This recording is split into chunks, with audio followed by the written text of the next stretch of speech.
안녕하세요. 저는 오클라호마 자연주의 치과 원장 정수창입니다. 오늘은 아기들이 손가락 빠는 것에 대해서 오늘 알려드리겠습니다. 저는 요즘에 아마 유튜브에 보면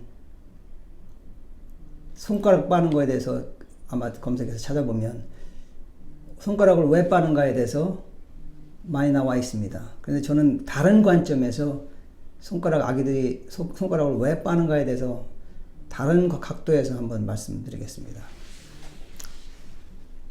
자, 그러면 우리가 손가락을 빨 때 아기들이 손가락 빨지 못하게 어떻게 합니까? 우리가 손에다 약도 바르기도 하고, 요즘에는 또 엄지손가락에다 어떤 천 같은 거를, 요즘에는 보면 유튜브에도 보면 천 같은 걸 이용해서 또한 효과를 보는 사람도 있다고 합니다. 또한 구강장치, 치과에서는 구강장치를 통해서 이런 같이 만들어서 여기에 철사가 뾰족뾰족 튀어나온 장치를 이용해서 손가락 빨면 아프니까 손가락을 빨지 못하게 하는 그런 구강장치도 있습니다. 그렇다면 손가락을 왜 빨게 될까요?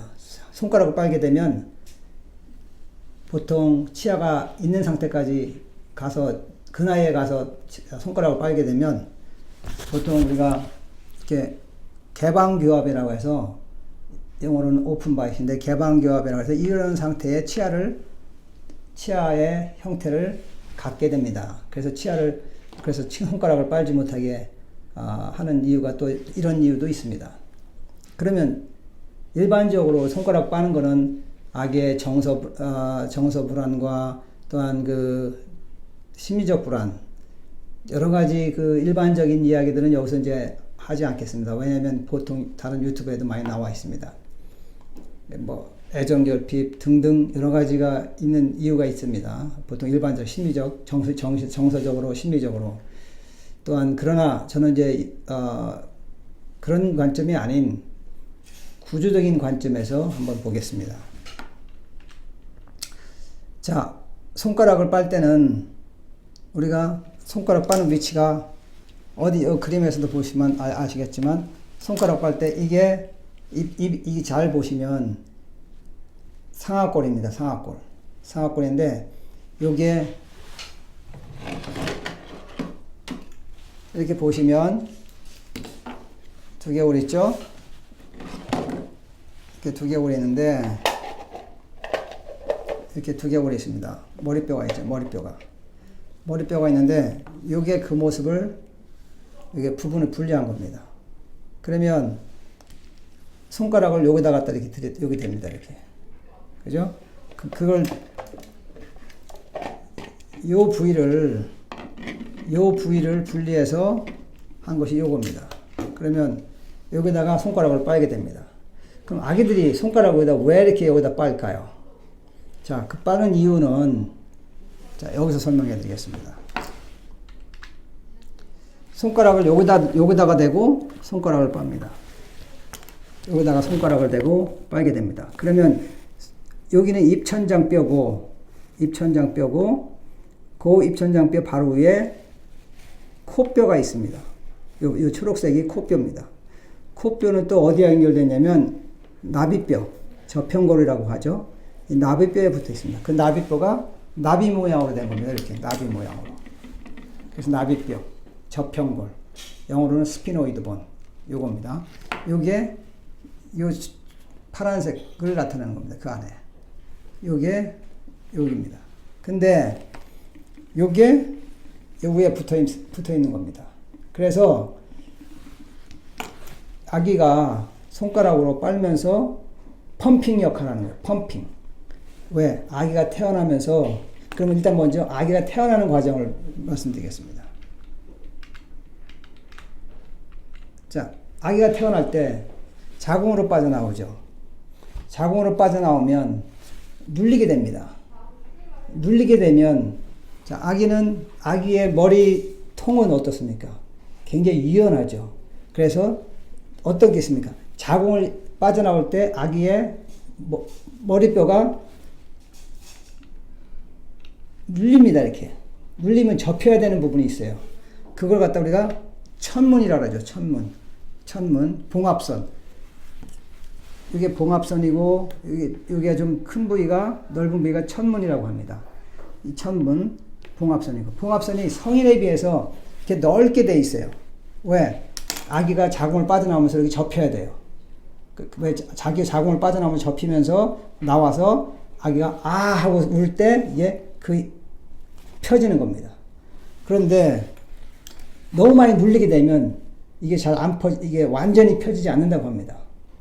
너무 많이 눌리게 되면. 자, 그러면은 어떻게 되느냐? 이때 나올 때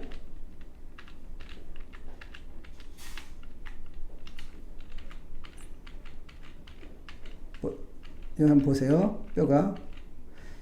이 뼈는, 머리뼈는 22개의 머리뼈로 조각들이 합쳐서 하나의 머리통을 이루는 건데, 이 뼈들의 이음새가 있습니다. 이와 같이. 이음새가 있어요. 이걸 봉합선이라고 해요. 성인은 이렇게 이음새가 조밀해갖고, 아까 아기처럼 넓지가 않아요. 성장하면서 이게 닫히는 겁니다. 완전히 닫히지는 않고, 아주 0.25 마이크로미터 정도, 그런 틈새를 두고 닫히는 거예요. 성인이 되면. 그런데 너무 많이 눌리게 되면 어딘가 이 틈새가 엇기는 거죠. 그러니까 이제 엇갈리는 거죠. 엇갈리는 겁니다. 그러면 아기가 엇갈리게 되면 아기가 어떻게 됩니까? 그걸 풀기 위해서 펌핑질 하는 겁니다. 그 자가치유라 그러죠. 아기가 자가치유하는 거예요. 그래서 그 손가락 빠는 것을 빨지 못하게 하면 안 되고 빠르도록 내버려 둬야 돼요. 왜 자가치유 스스로 아기가 마치 우리가 옷에 뭐가 묻었을 때 어떡합니까? 털죠, 이렇게. 손으로 다 만약에 손을 못 대게 한다면 어떻게 털어야 되겠죠.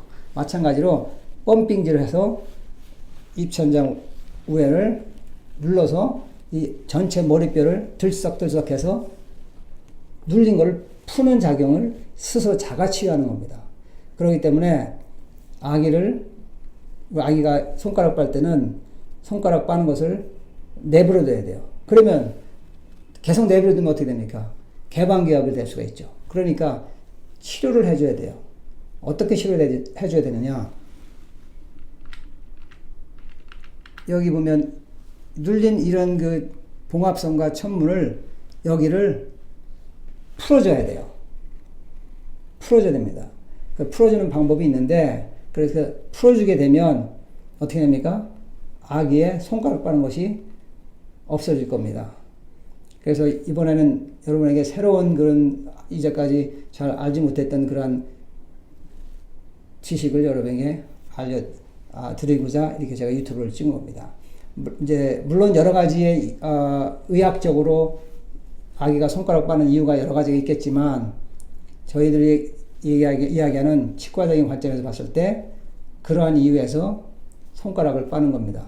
그래서 여기 보시면 아기가 빨 때, 아기가 요즘에 아기 어떻게 나올 때 어떻게 합니까? 포셉을 사용하고 석션을 사용하다 보면 어떻게 해요? 아기가 더 많이 눌리죠. 머리가 눌리게 되죠. 그 눌리는데 나와서 그게 일반적으로는 이렇게 펴집니다. 그러나 이게 더 이상 펴지지 않을 때는 어떻게 해요? 사람의 그 우리가 치료를 통해서 그걸 풀어줘야 돼요. 풀어주지 않으면 그 어떻게 됩니까? 보통 우리 너무 많이 눌리게 되면 여러 가지 증상들이 나타나요. 그 증상 나타나는 것이 또는 수술불만도 마찬가지고요. 그러면 보통 우리가 두개골의 봉합선은 어떤 형태로 되어 있느냐? 이와 같이 지퍼 역할을 합니다. 지퍼 역할. 지퍼같이 이렇게 되는 경우도 있어요. 우리는 봉합선 여러 가지 따라서. 그러면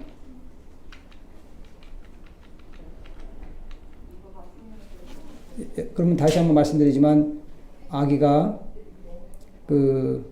잘 토한다든지, 또는 아기들 머리를 자꾸 흔든다든지, 머리를 갖다가 이렇게 좌우로 자꾸 흔든다든지, 과민 반응을 한다든지, 그럴 때는 뭔가 아기가 머리가 눌린 거예요. 또는 아기가 젖을 잘 못 빤다든지, 그럴 때는 어떻게 해요? 아기가 잘 눌린 거예요. 머리가 눌린 거예요. 더 심하게. 그런 경우는 머리를 풀어줘야지 그런 행위를, 그런 행동, 아기의 행동이 멈춰질 수 있어요. 그러니까 여러분이 이 유튜브를 들으시고 그 머리를 푸는 방법으로 그 해결하시기 바랍니다. 감사합니다.